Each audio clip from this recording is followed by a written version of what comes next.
ശരീരഭാരം കൂടി വരുന്നതിൻ്റെ പ്രധാനപ്പെട്ട കാരണങ്ങൾ അറിയോ? ഒന്നാമത്തേത് നിങ്ങളുടെ ഭക്ഷണത്തിൽ ഉണ്ടാകുന്ന വ്യതിയാനങ്ങൾ. നിങ്ങളിപ്പം മധുരം അമിതമായിട്ട് കഴിക്കുക, കൊഴുപ്പേറിയ ആഹാരങ്ങൾ കൂടുതലായിട്ടും കഴിക്കുക. ഇപ്പോൾ കൊളസ്ട്രോൾ ഉള്ള രോഗികൾ ചോദിക്കാറുണ്ട് കൊഴുപ്പ് അടങ്ങിയിട്ടുള്ള ആഹാരങ്ങൾ മാത്രം ഒഴിവാക്കിയാൽ മതിയോന്ന്. പക്ഷെ അത് മാത്രമല്ല, നിങ്ങളിപ്പോൾ മധുരം അമിതമായിട്ട് കഴിച്ചു കഴിഞ്ഞാൽ ഹൈ കലോറിയാണ്. ഈ കലോറി ശരീരം തന്നെ കൊഴുപ്പാക്കി മാറ്റും. പിന്നെ അത് എവിടെയെങ്കിലുമൊക്കെ സ്റ്റോർ ചെയ്തിട്ട് അത് പല ഇൻഫ്ലക്ഷൻസും ഒക്കെ ഉണ്ടാവാനുള്ള സാധ്യതകളുണ്ട്.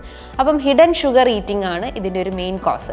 സെക്കൻഡ് തിങ്, നമ്മൾ പ്രോട്ടീൻ ഇൻടേക്ക് കുറഞ്ഞു പോകുന്നു. അല്ലെങ്കിൽ പ്രോട്ടീൻസ് എന്ന് പറയുമ്പോൾ നമുക്ക് എനർജി ഉണ്ടാക്കിയെടുക്കാൻ അല്ലെങ്കിൽ മെറ്റബോളിസം ബൂസ്റ്റപ്പ് ചെയ്യാൻ പ്രോട്ടീൻസ് ആവശ്യമാണ്. അതിൽ മീൻ കഴിക്കാം, മുട്ട, അങ്ങനത്തെ കാര്യങ്ങളൊക്കെ ഉൾപ്പെടുത്താവുന്നതാണ്.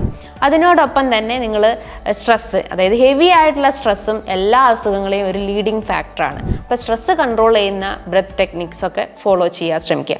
പിന്നെ നിങ്ങൾ എല്ലാവരും മടിക്കുന്ന ഒരു കാര്യം, ലാക്ക് ഓഫ് കൺസിസ്റ്റൻസി. അതായത് നമ്മളൊരു കാര്യം ചെയ്തു തുടങ്ങി 2 ദിവസം ചെയ്യും, പിന്നെ നമ്മളൊരു 3ാമത്തെ ദിവസം ആകുമ്പം അത് പതിയെ സ്ലോ ഡൗൺ ചെയ്യുന്നു.